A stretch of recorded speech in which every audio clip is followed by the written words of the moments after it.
아멘. 네, 감사합니다. 은혜로운 찬송 하나님께서 기뻐 받으실 줄 믿습니다. 아멘.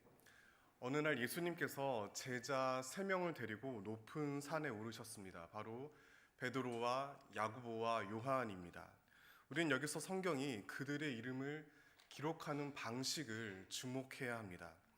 신약 원문에는 각 제자 이름 앞에 정관사가 붙어 있습니다. 헬라어 정관사는 영어 정관사 th 더와 비슷하게 각각 존재를 주목하는 기능을 합니다. 따라서 어색하나마 본문 2절 앞부분을 직역하면 이렇습니다. 6일 후에 예수께서 그를 베드로를 그리고 그를 야고보를 그리고 그를 요한을 따로 데리고 높은 산으로 가셨다. 마가복음 이렇게 이 3명의 이름을 한 명 한 명씩 힘주어 부른 이유가 과연 무엇일까요? 그들이 6일 전에 겪었던 사건과 본문 말씀이 매우 긴밀하게 이어져 있기 때문입니다. 그날 예수님께서는 제자들에게 너희는 나를 누구라 하느냐라고 물으셨습니다. 그 질문에 베드로는 주는 그리스도시라고 자신 있게 대답합니다. 그러자 예수님은 비로소 당신이 고난을 겪으시고 죽임 당하신 후에 다시 살아나신다는 복음의 핵심을 말씀하셨습니다. 그러자 제자들은 큰 충격을 받습니다. 그동안 헛된 꿈에 가득 사로잡혔기 때문입니다. 예수님께서 예루살렘에 가셔서 왕좌에 오르시면 그 곁에서 호의호식할 거라는 꿈같은 기대가 산산이 무너져 내렸습니다. 특히 베드로가 무척 놀라며 불쾌하였습니다. 불과 조금 전에 위대한 신앙 고백을 했던 그가 예수님을 붙잡고 흥분하며 따질 정도였습니다. 본문 2절은 예수님께서 바로 그 베드로는 물론이고 곁에서 동조한 그 야고보와 그 요한을 따로 데리고 산에 오르셨다고 기록합니다. 이를 통해 6일 전에 그 긴장과 갈등이 여전히 본문 아래에 도도히 흐르고 있음을 알게 됩니다. 이때 세 제자가 예수님과 함께 산을 오르는 어색한 모습을 떠올려 보시길 바랍니다. 앙상한 나뭇가지들이 음산하게 흔들거립니다. 새들의 울음소리가 귀청을 날카롭게 핥히고 지나갑니다. 바위들이 기괴한 모습으로 웅크리고 그들을 노려봅니다. 제자들로서는 그 모든 풍경이 마치 자기들을 비웃는 것 같습니다. 눅눅한 욕망이 적나라하게 드러난 부끄러움, 성급한 행동에 대한 자책, 자신들의 수고를 몰라주는 스승에 대한 원망, 이 모두가 뒤엉킨 채 그들은 무거운 발걸음을 내디뎠습니다. 낡은 신발이 거친 산길과 맞닿아 일으키는 섬뜩한 불협화음이 잔인한 정막 속을 비집고 들어왔습니다. 그런데 그렇게 힘겹게 도착한 어느 이름 모를 높은 산 위에서 제자들은 예수님의 놀라운 변화를 목격하였습니다. 3절 말씀 다 함께 읽겠습니다. 그 옷이 광채가 나며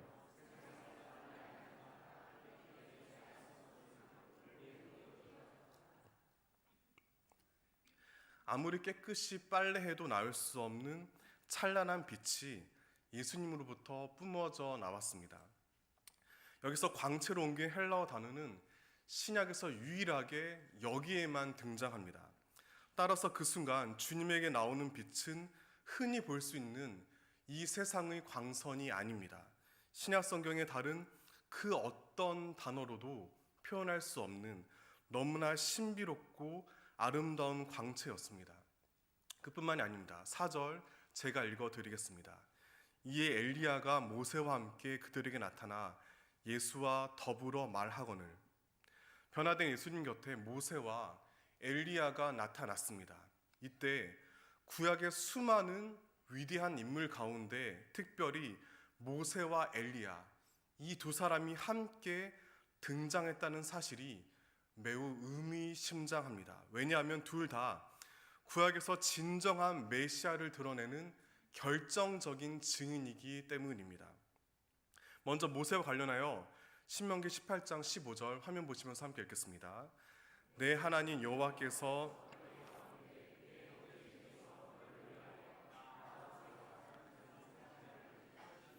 너희는 그의 말을 들을지니라.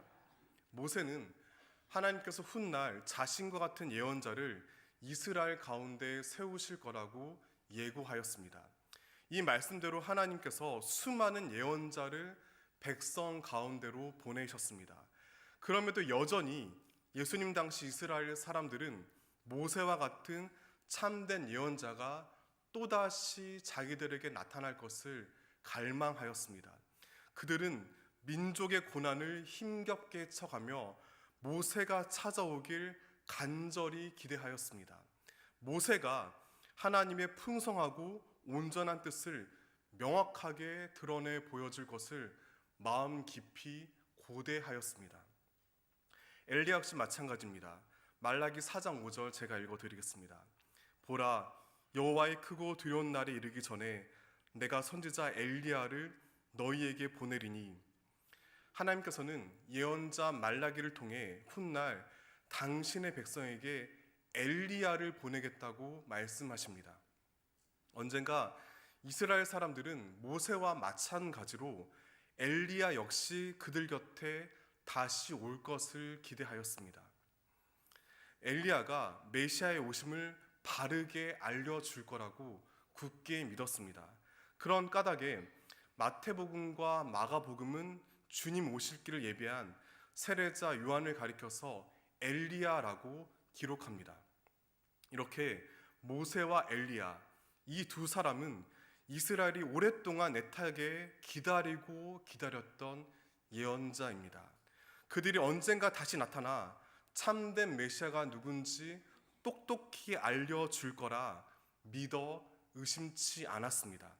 그런데 그 두 사람이 마침내 제자들 앞에, 그것도 이 세상에 다시 없을 화려하고 찬란한 빛을 비추시는 예수님 곁에 분명히 나타나셨습니다. 이 장면이 제자들에게 무엇을 의미할까요?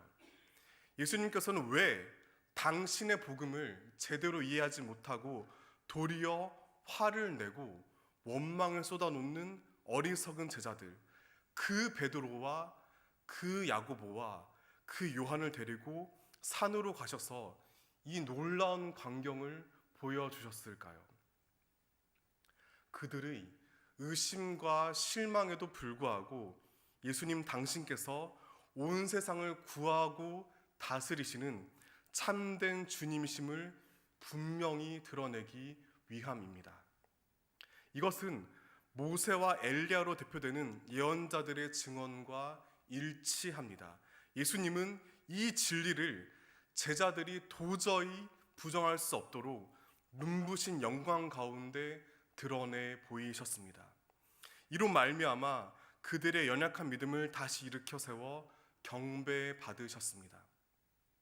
사랑하는 성도 여러분, 우리가 하나님을 믿고 알아갈 때 항상 기쁘고 즐겁지 않습니다. 복음의 핵심인 십자가는 인간의 그릇된 탐욕과 정면으로 부딪힙니다. 사람들을 참을 수 없이 불편하고 당황하게 합니다.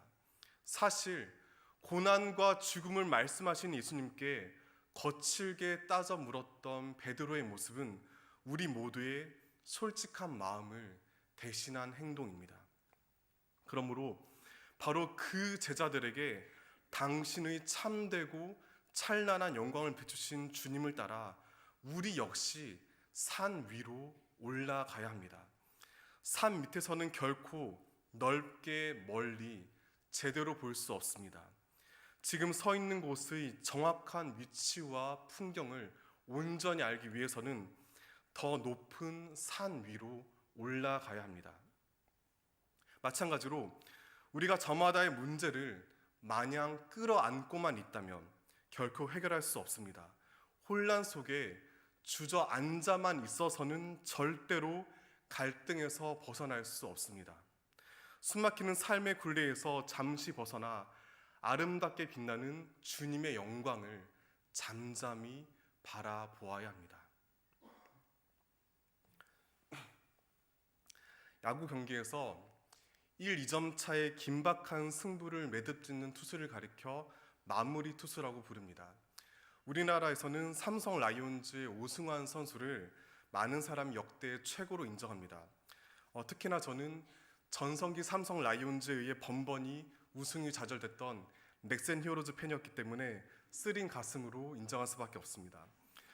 그런 오승환 선수가 벌써 10년도 넘는 훨씬 넘는 예전에 했던 인상적인 인터뷰 기사를 읽은 적이 있습니다. 이때 그는 묵직한 돌직구를 던지며 리그를 압도하는 절정의 기량을 보여주었습니다. 그러다 시즌 중에 가벼운 부상을 당해 이례적으로 이틀간 휴식을 취했습니다. 그를 대신해서 그에 대비한 신인 선수가 등판했습니다. 첫날은 아쉽게도 승리를 놓쳤지만 이튿날에는 무사히 세이브에 성공하였습니다. 마침 그 신인 선수는 오승환 선수의 룸메이트입니다. 이미 전설이 된 선배는 까마득한 후배에게 이렇게 말하며 다독였습니다. 마운드에서 다른 생각을 할 줄 알아야 한다. 마운드에서 다른 생각을 할 줄 알아야 한다. 경험이 부족한 어린 투수가 숨막히는 승부처에서 상대편의 노련한 타자를 상대하는 것은 무척 어렵습니다. 대부분은 포수의 글러브만을 보고 공 던지기 바쁩니다. 하지만 오승환 선수는 반대로 가야 한다면 이렇게 말합니다. 인터뷰 기사의 마지막 단락을 읽어드리겠습니다. 오승환도 마운드에 오르면 알게 모르게 딴짓을 한다. 오승환의 습관은 이따금 먼 곳을 바라보는 것이다. 오승환은 공을 받아들고 한 번쯤 경기장 밖을 쳐다보곤 한다. 먼 곳을 바라보면 포수가 가까이 있는 것처럼 느껴지기도 한다고 했다. 오승환이 최고의 직구를 던지는 비결 중 하나다. 어떠셨습니까? 기사를 읽으며 야구 외적으로도 참 중요한 교훈을 깨닫게 됩니다. 삶의 치열한 문제와 직면할 때 오히려 먼 곳을 바라보는 여유가 너무나 중요합니다. 정확히는 하나님의 아름다운 영광을 우러러보며 이 땅에서의 숱한 시련을 이겨낼 용기와 힘을 얻을 수 있습니다. 바로 이를 위해 우리는 지금 이 소중한 금요일 밤에 함께 말씀과 기도와 찬양의 시간을 보내고 있습니다. 물 또한 삶의 여러 고단함에도 불구하고 매 주일을 지켜 예배를 드립니다. 물론 그렇다고 해서 당장 눈앞에 신비로운 일들이 화려하게 펼쳐지지 않습니다. 모세와 엘리야가 예배당에 나타나지도 않습니다. 하지만 그럼에도 예배는 주님의 위대한 영광으로 나아가는 가장 소중한 은총의 통로입니다. 예배 공동체를 통해 우리는 주님의 사랑과 뜻을 함께 바라볼 수 있습니다. 그리고 다른 곳에서는 결코 발견할 수 없는 복음의 생명을 온전히 누릴 수 있습니다. 이것이 바로 우리가 그 무엇보다 예배를 소중히 여겨야 하는 이유입니다. 또한 순모임을 비롯한 여러 소그룹을 더욱더 사모하며 모이시기를 바랍니다. 각종 양육훈련에 적극적으로 참여하시길 바랍니다. 작고 건강한 다양한 모임을 통해 예배하는 가운데 주님께서 또 다른 빛깔의 풍성한 은혜를 주시기 때문입니다. 그마저 어렵다면 매일 단 1분이라도 핸드폰을 잠시 꺼두시고 방이든 차 안이든 조용히 주님의 영광을 묵상하시길 바랍니다. 단언하건대 그러한 산 위의 시간이 여러분의 내면을 참으로 건강하고 풍요롭게 할 줄을 믿습니다. 또한 우리가 본문에서 산 위를 향해야 한다는 깨우침과 함께 굳게 명심해야 할 진리가 있습니다. 하나님은 우리가 산 위에만 머물러 있기를 바라지 않으십니다. 5절과 6절 다 함께 읽겠습니다. 베드로가 예수께 고하되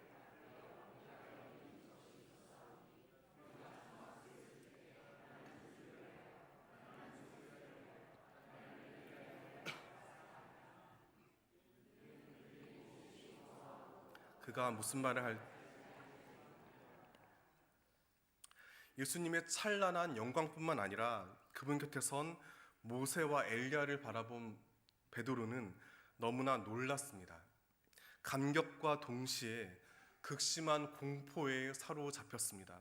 그래서 그만 예수님의 마음을 신중하게 헤아리지 못했습니다. 대신에 자신이 무슨 말을 하는지도 모른 채 어리석은 욕망을 쉽게 내뱉었습니다. 바로 영광스러운 산 위에 함께 머무르는 것입니다. 예수님과 모세와 엘리야를 위해 각각 천막을 치고 거기에 계속 살자고 스승에게 건의하였습니다. 그때 아버지 하나님께서 구름 가운데 나타나셔서 이렇게 말씀하셨습니다. 이는 내 사랑하는 아들이니 너희는 그의 말을 들으라. 그 순간 제자들의 눈앞에 펼쳐졌던 신기한 광경이 모두 사라졌습니다. 이어서 주님은 그들이 진정 마음 깊이 담아두어야 할 진리를 몸소 행동으로 가르쳐 보여주었습니다. 9절 말씀 제가 읽어드리겠습니다. 그들이 산에서 내려올 때에 예수께서 경고하시되 인자가 죽은 자 가운데서 살아날 때까지는 본 것을 아무에게도 이르지 말라 하시니, 예수님은 더 이상 산 위에 머물지 않으시고 제자들을 데리고 산 아래로 내려오셨습니다. 그러면서 엄중하게 경고하십니다. 당신이 죽음을 이기시고 다시 살아나기 전까지 그들이 그곳에서 본 것을 아무에게도 말하지 말라고 하셨습니다. 이 말씀이 이해되십니까? 한번 상상해 보시길 바랍니다. 그때 주님께서 제자들에게 보여주신 그 모습 그대로 영광스럽고 찬란한 빛에 둘러싸여 산 위에만 줄곧 계시다면 어떻게 될까요? 더 이상 가난하고 힘들게 살지 않아도 됩니다. 사람들의 경배만 받으며 얼마든지 편하고 여유롭게 살 수 있습니다. 그렇다고 해서 예수님에게 아무런 손해가 없습니다. 하지만 예수님은 그렇게 하지 않으시고 굳이 산 아래로 내려가셨습니다. 그 이유가 과연 무엇일까요? 답을 얻기 위해 본문 바로 다음에 이어지는 사건을 주목해야 합니다. 마가복음 9장 17절과 18절 말씀을 화면 보시면서 다 함께 읽겠습니다. 무리 중에 하나가 대답하되 선생님, 말 못하게 하는 귀신 들린 귀신이 어디서든지 그를 잡으며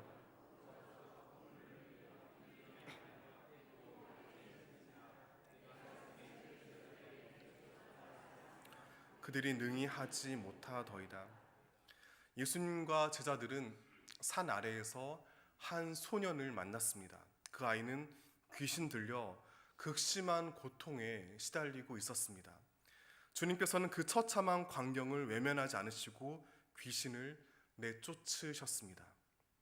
예수님께서 산 위에서 산 아래로 내려가신 까닭이 바로 여기에 있습니다. 산 아래로 가야만 사람들의 땀과 눈물로 질퍽거리는 땅을 밟을 수 있습니다. 산 아래로 가야만 약하고 소외된 이들을 껴안을 수 있습니다. 산 아래로 가야만 마침내 십자가를 질 수 있습니다. 관련하여 그림 하나를 소개하고 싶습니다.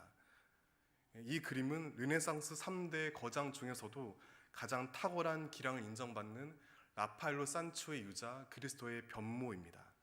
이 작품은 본문에 묘사된 주님의 찬란한 변화를 웅장한 화법으로 묘사하였습니다. 여기서 눈여겨볼 점은 그가 단지 예수님의 영광만을 그리지 않았다는 사실입니다.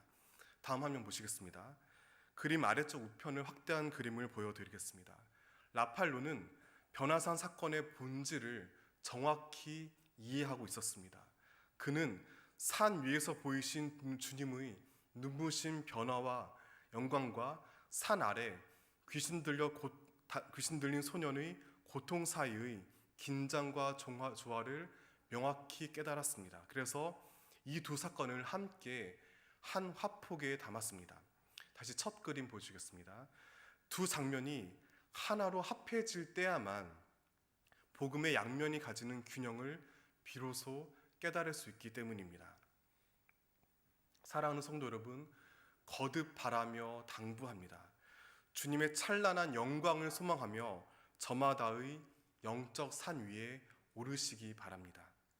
그곳에서 하나님을 경험하는 신비를 소중히 여기시기를 바랍니다. 바로 거기에 우리의 영혼을 참으로 살리는 생명의 길이 놓여 있습니다. 또한 주님께서는 우리가 산 위에만 머물러 있는 것을 결코 원하지 않으십니다. 그렇다면 절대로 예수님과 더불어 십자가를 질 수 없기 때문입니다. 그리고 주님께서 지으시고 다스리시는 하나님의 나라를 온 세상 가운데 넓힐 수 없습니다. 부디 마음 깊이 새기시기를 바랍니다. 우리가 예배를 사모하며 교회 안에 모이는 이유는 더욱 당당히 교회 밖을 향해 흩어지기 위함입니다. 하나님께 간절히 기도해야 하는 까닭은 이웃에게 사랑의 언어를 나누기 위함입니다. 우리가 날마다 성경을 묵상해야 하는 목적은 그 말씀을 저마다의 삶으로 향기롭게 번역하기 위함입니다. 숨가쁘게 흘러온 승부를 매듭지으려 마운드 위에 오른 투수가 좀 더 좋은 공을 던지기 위해서 때때로 멀리 하늘 위에 눈길을 둘 필요가 있습니다. 하지만 그렇다고 해서 멍하니 하늘만 쳐다보아서는 안 됩니다. 좀 더 먼 곳에 시선을 둔 궁극적인 목적은 또다시 포수의 글러브를 응시하고 그곳을 향해 전력 투구하는 것입니다. 이렇듯 성도는 산에서 내려가기 위해 올라가는 사람들입니다.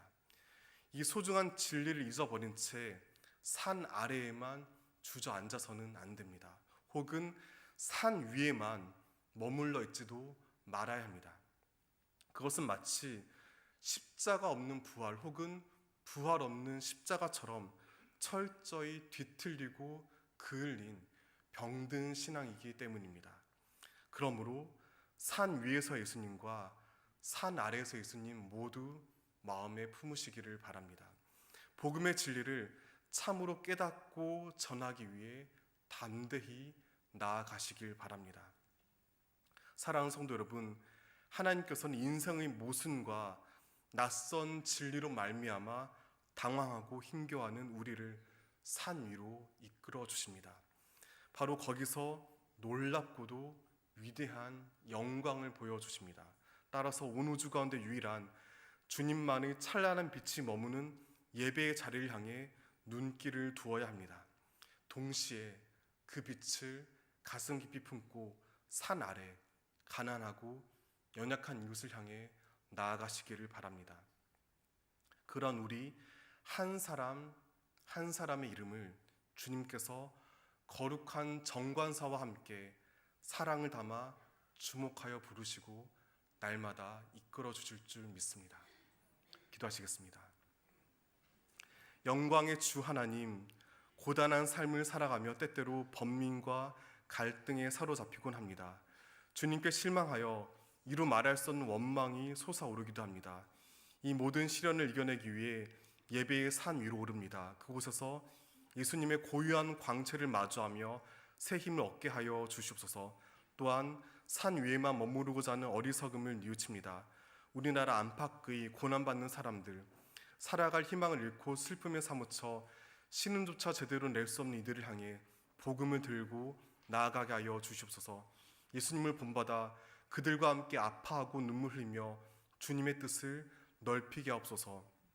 이제는 영광의 광채를 이 땅에 비추시는 주 예수 그리스도께서 주시는 은혜와 아버지 하나님이 베푸시는 사랑과 성령님 이루시는 사귐이 주님의 마음을 품고 세상을 향해 나아가길 다짐하는 이 자리에 모인 온 성도와 이들의 가족과 삶의 자리 가운데 영원히 함께 하시기를 축원합니다.